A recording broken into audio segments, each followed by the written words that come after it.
Kali ini kita akan bertemu, saya akan menemui ini melalui daring, melalui virtual bersama seorang mantan wartawan yang sangat berpengalaman dari majalah Gatra, mantan wartawan majalah Gatra yang sangat berpengalaman menulis berita-berita kesehatan. Kita tahu ya bahwa berita-berita kesehatan itu juga punya ciri khas yang gimana caranya nulis supaya bisa menarik. Menulis itu ada politik, ada ekonomi, ada kesehatan, ada travel, ada macam-macam agama dan seterusnya. Nah, kali ini kita kedatangan seorang penulis yang sudah pernah jadi juri, kemudian pernah menjadi juara menulis, dan berpuluh-puluh tahun menjadi penulis kesehatan yang sangat terkenal. Gini Pak Aris, selamat malam. Selamat malam Pak Yat, apa kabar? Baik, baik, baik. Ini ada pertanyaan dari subscriber saya gitu ya, mengenai gimana sih cara menulis berita-berita di seputar kesehatan. Sekarang kan sedang rame nih COVID-19. Nah, mungkin secara umum dulu ini Pak Aris, bagaimana cara menulis kesehatan yang menarik? Misalnya menulis COVID, itu apa yang harusnya ditulis misalnya? Silakan Pak Aris. Ya, memang kalau COVID kan sekarang jadi berita utama di sejumlah media-media, baik cetak, online ya, bahkan televisi hingga radio gitu. Hampir setiap hari kita akan melihat sampai saya pun bosen ya, mendengar atau membaca, serta melihat di televisi berita-berita COVID, sehingga saya sendiri bingung ini mau nulis apa lagi gitu, karena yang ditulis itu aja. Tapi ya itu COVID itu memang beritanya terus mengalami kebaruan, baik dari segi penemuan obat-obat dan vaksin gitu, dan juga penemuan tentang diagnosa atau yang lainnya. Kemudian juga kasus-kasus. Nah, masalahnya bagaimana kita menulis yang baik dari sekian banyak berita-berita yang sudah banyak menumpuk di sejumlah media online. Tentu saja kita harus belajar dulu. Pertama kali kita harus melihat tema, topik yang ditulis oleh sejumlah media mengenai COVID itu. Dari situ kita akan lihat mana yang baik ya, yang menarik, yang berbeda dengan media-media lain agar tapi dicari oleh pembaca. Nah, tentu saja seperti kita kalau menulis umumnya ya, kita harus tahu dulu bagaimana urutan-urutan yang harus kita tulis. Biasanya sudah menjadi pakem dan itu berlaku untuk semua jenis penulisan ya, tapi mungkin bedanya dengan kesehatan, dengan berita lain, karena ini ada unsur masalah yang sifatnya teknis ya. Ini kesulitan kita kan untuk bagaimana informasi kedokteran itu bisa nyampe ke tangan pembaca, ya kan? Tidak sedikit banyak orang yang bingung gitu. Ini maksudnya apa gitu. Kadang-kadang ada beberapa media lain asal menulis dan tidak menjelaskan beberapa istilah-istilah kedokteran. Nah, cara menulisnya ya tentu kita memulai dengan, kalau saya biasanya kalau menulis soal kesehatan ya apapun, saya pribadi mungkin setiap orang beda-beda ya, selalu mulai dengan testimoni, ya kan? Testimoni ya. Iya, kita harus mulai dengan testimoni. Testimoni itu tentu berasal dari pengalaman atau kasus yang menimpa seorang penderita atau pengidap COVID-19. Pengalaman itu mungkin kita tidak bisa dapat dengan wawancara langsung ya, dengan narasumber, tapi kita bisa ambil dari berita-berita yang mungkin kita dapat dari berita di media lain yang mengisahkan suatu pasien yang sembuh atau keluarga pasien yang mendapati anggota keluarganya menderita COVID.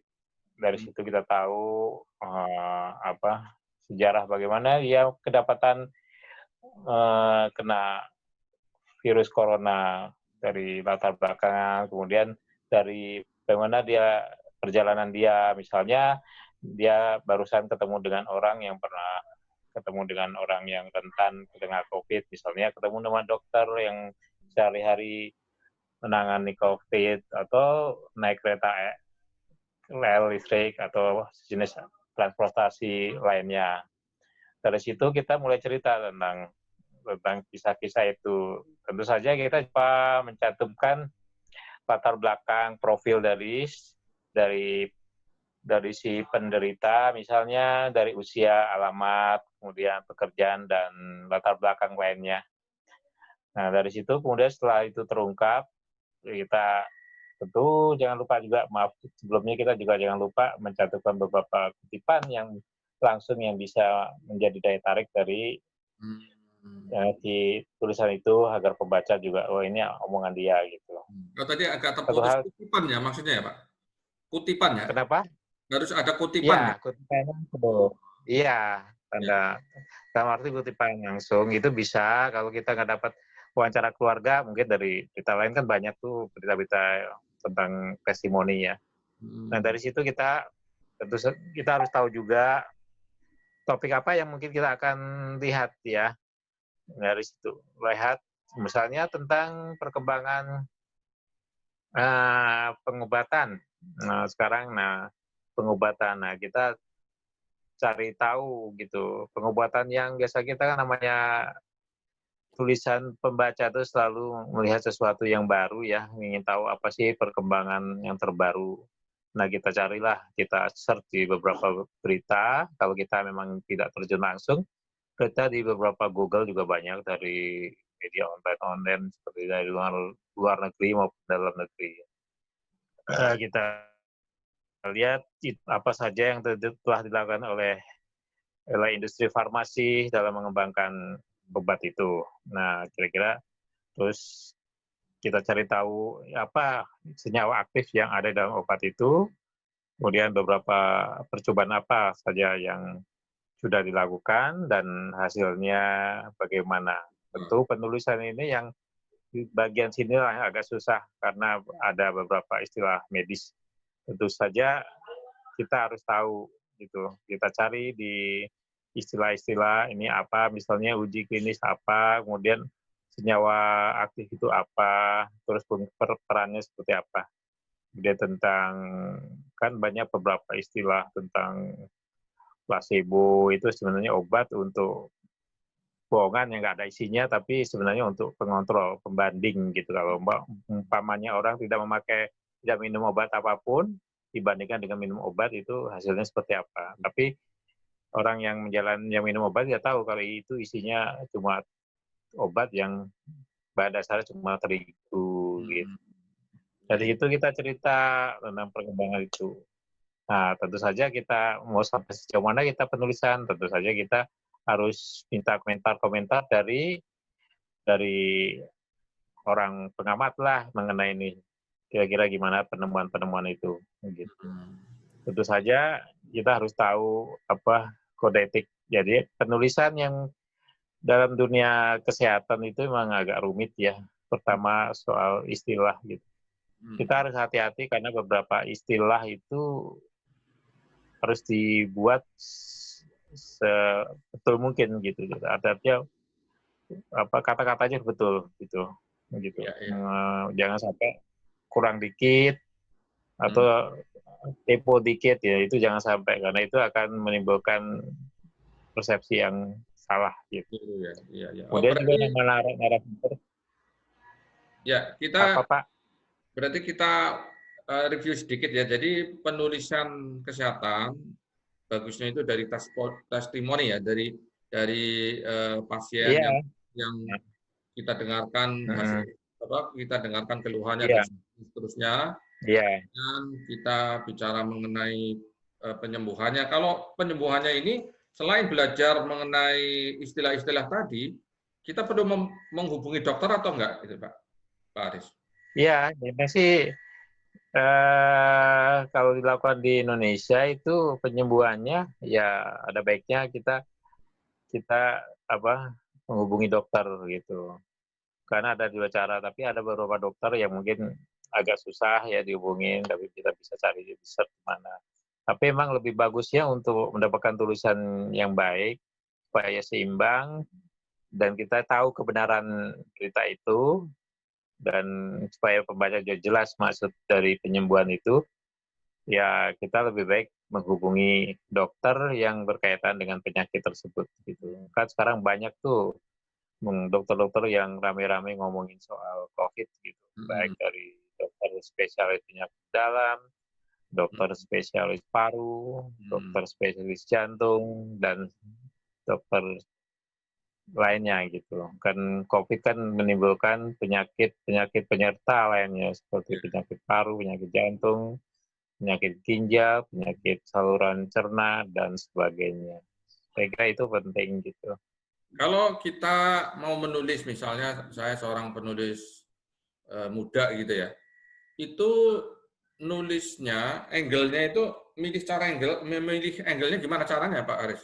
Kan banyak tuh, kalau COVID itu ada dari obatnya, ada dari pengalaman pasiennya, ada dari masalah peralatannya, ada dari macam-macam. Itu cara memilih angle yang tepat itu gimana? Cara memilih angle yang tepat ya saya kira kita kalau untuk pemula saya kira kita ngikutin aja yang berita-berita yang viral ya gitu supaya ya maksud saya kita ikut viral juga gitu. Mhm, Tapi arahnya tentu kita ketakan jangan sampai yang di viral kita tulis secara utuh gitu. mhm, Terus kita cari rencengan sedikit misalnya kalau soal penyembuhan mungkin kita tanya, itu penyembuhan itu ya mungkin seberapa efektifnya, kita kritisi aja kalau lebih baik kita kritisi. mmm, Penyembuhan kan banyak tuh, ada yang berhasil, ada yang mungkin ini, nah kita pakai angle untuk pemula itu kita pakai angle, mengkritisi mhm, penyembuhan COVID gitu, oh. heeh. Itu cara cara mencari angle ya. Jadi ada Iya banyak angle, nanti, yang viral karena kita kan biasanya kalau ingin dibaca orang juga harus yang lagi yang lagi dibicarakan orang itu apa gitu ya, kita masuk. Tapi iya, jangan saya pikir kalau sebagai penulis pemula memang kita harus ikut dengan irama. Kalau menurut saya pribadi memang kita harus ikut dengan irama viral gitu. Cuma ya jangan terus mengikut secara utuh gitu. iya iya Kita iya cari sisi lain. iya. Sambil belajar gitu ya. Kan seorang penulis muda nggak Iya, mungkin akan saja. langsung menemukan sesuatu yang heboh gitu ya. Pasti Heeh. pelan-pelan dulu Oh meniru yang iya, tetapi lebih lengkap, lebih iya teliti Kakak. dari yang sudah ada gitu ya, Pak? Iya betul. Kalau perlu pakai pakai box misalnya COVID itu menimbulkan penyakit penyerta atau komplikasi. Kita Mhm, kasih tulisan box gitu ya. mhm, Box itu tentang penyakit-penyakit penyerta. Nah ini mungkin nggak ditemukan oleh oleh media lain gitu. Misalnya media mmm, lain lebih fokus ke penyakit, udah nggak menjelaskan secara lebih dalam tentang penyakit itu. Nah mmm, kita jelaskan itu dan itu bisa didapat dari wawancara dokter. mmm, Mungkin tidak hanya satu dokter, mungkin bisa dua mhm. gitu. Jadi untuk Gitu. melengkapi tulisan harus rajin nelpon-nelpon dokter, harus riset gitu ya? Ya, Pak, harus ya? Ya betul. Riset Mm-mm. supaya nulisnya juga juga jangan salah gitu kan. Nah, Iya sekarang Pak. sekarang ini ya, kalau kita menulis kesehatan yang sebenarnya menarik buat pembaca, itu berita apa sih? Kan kesehatan macam-macam tuh beritanya. Yang paling menarik itu biasanya soal apa ya, menurut pengalaman? Kalau sekarang kan memang kita nggak bisa memungkiri bahwa sekarang yang lagi marak memang COVID, tapi belum tentu ya, tapi bukan berarti bahwa kita lain adalah nggak kalah menarik. Yang kalau saya search ya di Google itu berita menarik kesehatan, ternyata pembaca yang paling banyak itu justru menyukai soal hipertensi. gitu. Oh, gitu. Hipertensi itu ya hampir 60% pembaca menyukai berita soal hipertensi. Hmm. Malah seks itu kalah dengan hipertensi. Kedua itu obesitas. Ketiga diabetes. Hmm. Dan ya setelah itu seks gitu. Tapi kan kalau kita pengen jadi penulis yang baik, kalau cuma sekedar itu mungkin seksnya juga nggak semata-mata seks gitu. Ya, ya. Tapi Seks seks kesehatan. yang sehat. Gitu. Ya, Seks kesehatan. ya nggak seronok lah. Iya, Hmm. Tapi gitu. berarti ternyata Ya. orang itu menyukai berita-beritanya malah paling tinggi itu justru diabetes ya, bukan COVID saat ini ya? Atau karena bukan diabetes apa tadi? Hipertensi ya? Hipertensi. Ya, Oh, di luar COVID kira-kira kenapa hipertensi. itu, Pak Aris? Mengapa mereka? Ya, karena kan hipertensi kan faktor risiko bagi penyakit jantung, bagi penyakit stroke, bagi penyakit ginjal gitu. Orang paling takut kan sekali-kali diperiksa kalau sedikit pusing pasti yang diperiksa tensinya berapa ya kok kayaknya Oh, pusing gitu ya. Tapi nggak pernah aku pernah jantung nih kalau udah pusing pasti hmm. dia pikirannya kayak gejala tensi dulu gitu Hmm. gitu. Hmm. Iya. Karena emang semuanya orang kan periksa suatu penyakit kan pasti diperiksa tensinya. Hmm. Sama kita aja ke rumah sakit ya atau ke dokter. Yang Hmm. pertama kali dilakukan oleh dokter adalah mengecek tekanan darah kan, Hmm. apapun itu penyakitnya kan. Pasti ya. Mungkin Pak Hmm. Riat juga begitu. Kalau Ya, datang ke klinik mau periksa, pasti misalnya penyakit diare, pasti ya, diperiksa tensi dulu kan. iya, iya, iya. Nah, iya pasti. Kemudian baru ketahuan, dibaca, ditanya keluhannya apa, keluhannya. Baru setelah itu ketahuan dugaan penyakitnya. Tapi yang bertanya, itulah yang menunjukkan mengapa hipertensi salah satu penyakit yang ingin tahu gitu Paling menarik ya. banyak orang. Ya, Gitu. ya, ya. Baik. Ya, tapi sayangnya belakangnya itu emang jarang sekali saya baca berita. Padahal itu yang dicari oleh pembaca Hmm. gitu. Karena sekarang udah dimakan oleh COVID jadi. Ya, sekarang coba kita dengarkan ya pengalaman Pak Aris nih. Pak Aris kan sudah banyak berpengalaman. Coba ceritakan prestasinya Pak Aris. Kan pernah jadi juara ini, juara itu. Coba Pak. Biar memompa wartawan muda untuk menulis lebih bagus gitu Pak. Ya, sebenarnya saya belum berapa ya. Belum seberapa, masih banyak penulis lain yang sudah yang berprestasi banyak baik di dalam maupun di luar negeri gitu ya. Saya kalau juri mungkin ya saya anggap itu hanya suatu kepercayaan ya gitu. Tapi saya pengalaman pertama kali saya menjadi juara itu mulainya justru bukan juara nasional. Saya Hmm. mulai juara itu malah justru dimulai dari juara internasional, di Oh, mana saya menjadi juara, kalau nggak salah waktu itu masih Variat masih ada di Jatra ya, ya, ya. tahun 2005 ya. Itu saya juara nasional internasional tingkat 2, juara 2 tingkat nasional menulis soal diabetes. Hmm. Waktu itu yang menyelenggarakan adalah GlaxoSmithKline. Hmm. Iya, kayaknya GlaxoSmithKline. Iya betul, GlaxoSmithKline Ya. juara 2. Waktu itu Kemudian, hanya dikenal juara 1 dan juara 2.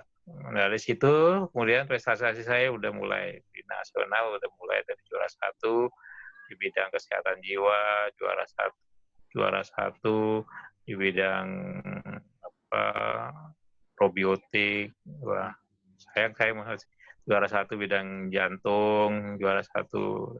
Walaupun demikian juga ada juara 2, juara 3 gitu. Jadi nggak selalu juara 1. oh iya, Kadang-kadang saya cuma dapat nominator doang gitu. oh Nah, gitu. gitu. Itu Ya, sampai tahun 2017 ya, terakhir 2017.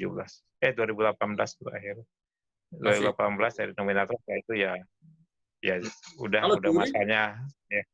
kalau juri Kalau gimana Pak? juri kalau juri saya justru mulai dari 2003. Hmm. 2003 itu saya diminta jadi juri di Yayasan Jantung Indonesia. Itu saya 3 tahun berturut-turut jadi juri soal penyakit jantung.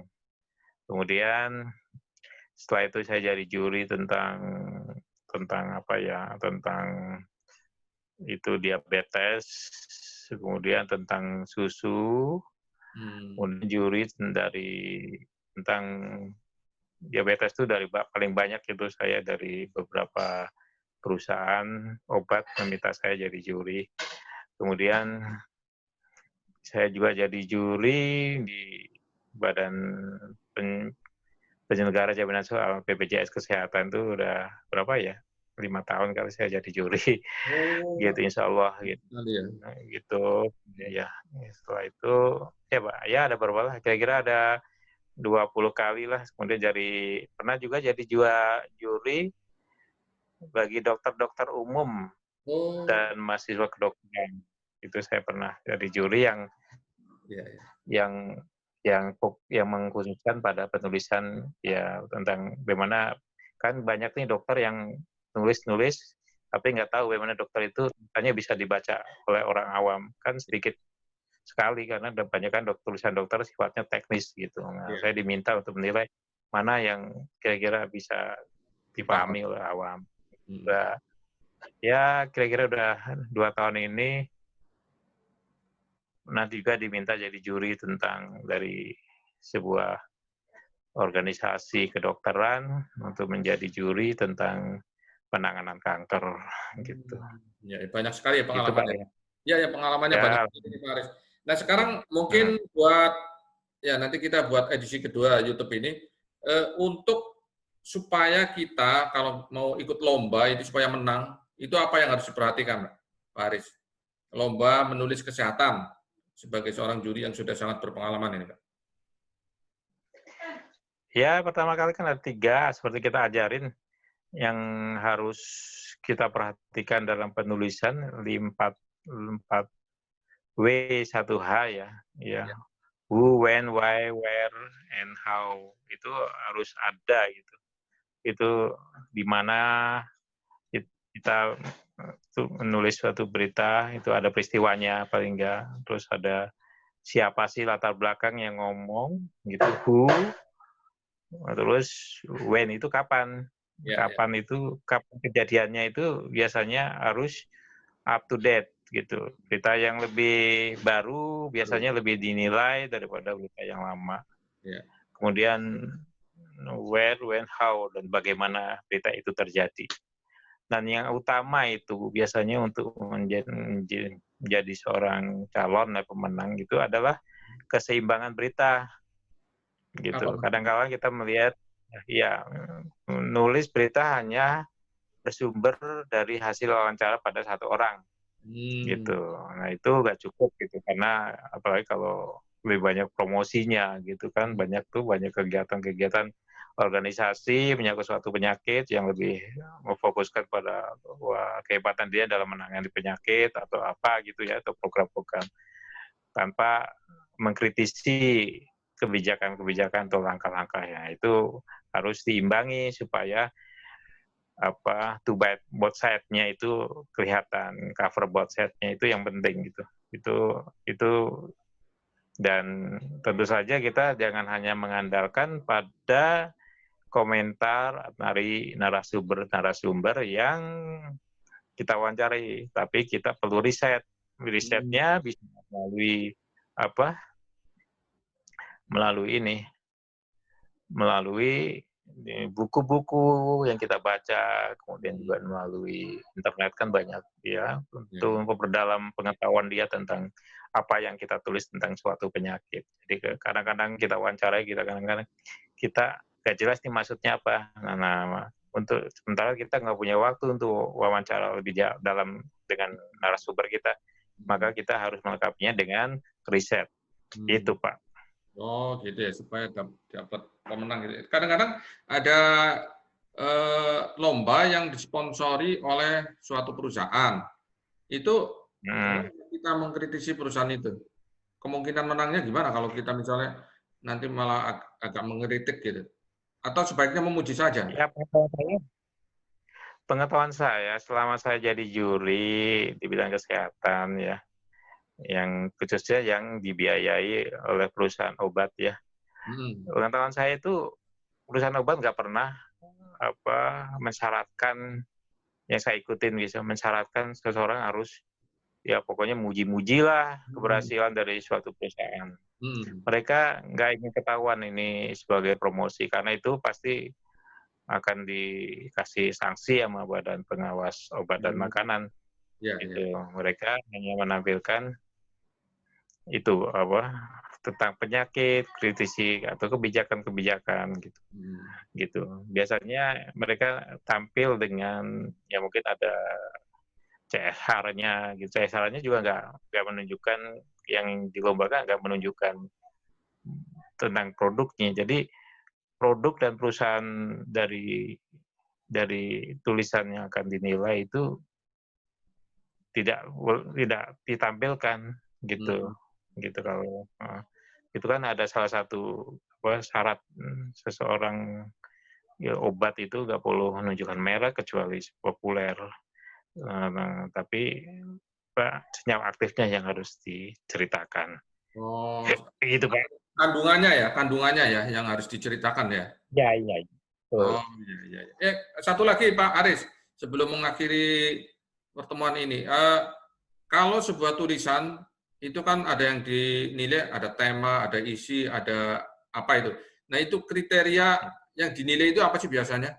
Indikator penilaian dalam lomba penulisan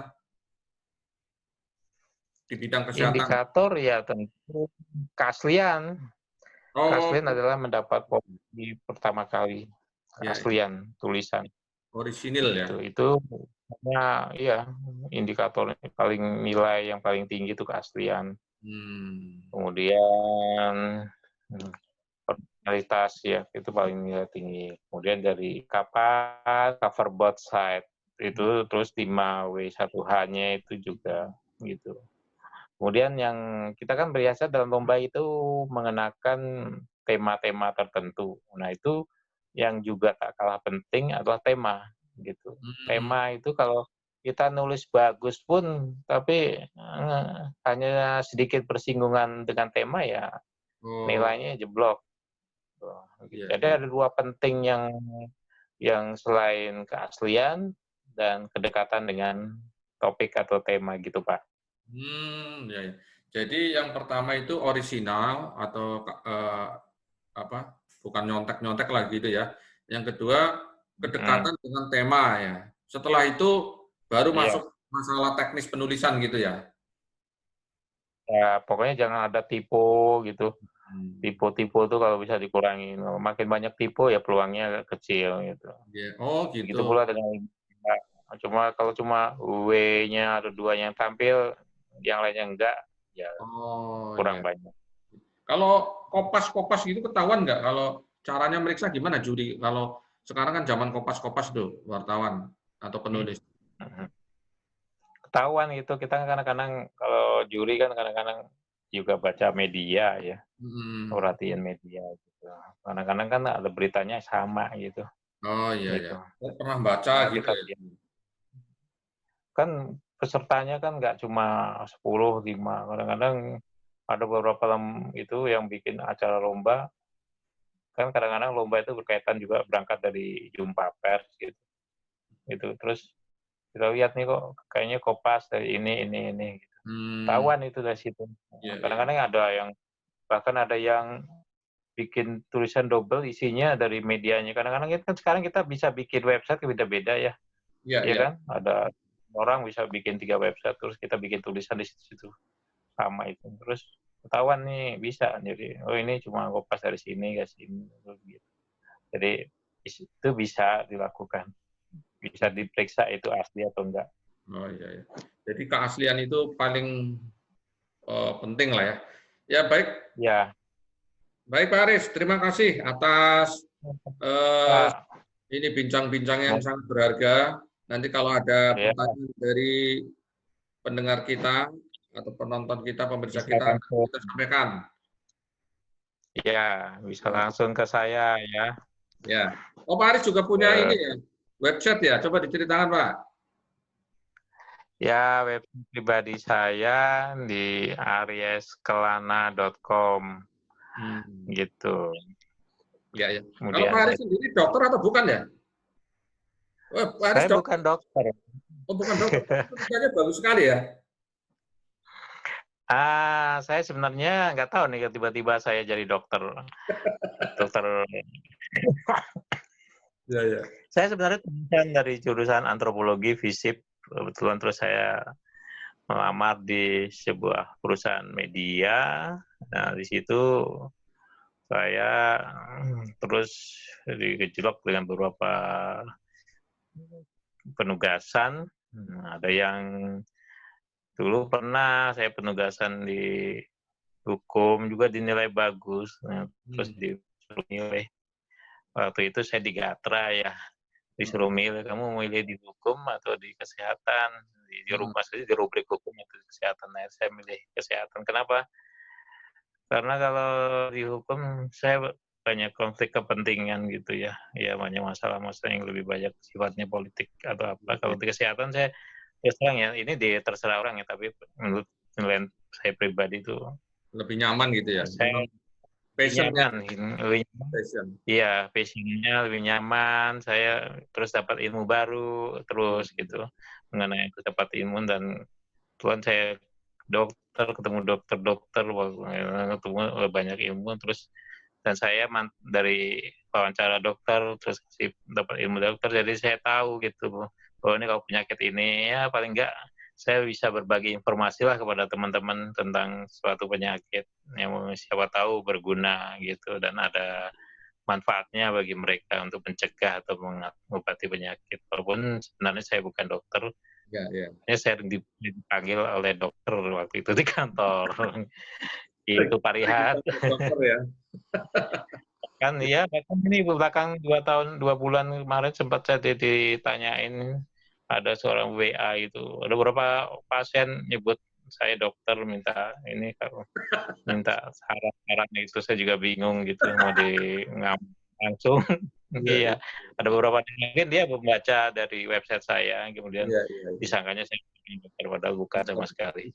Karena Gitu. mungkin tulisannya setara dengan dokter gitu kali ya, Pak Aris ya. Nggak tahu, tapi saya masih jauh dari dokter. Gitu. Baik, Pak Aris. Terima Oke, kasih ya. atas sumbangsinya kepada untuk belajar menulis tentang kesehatan. Terima kasih. Sampai jumpa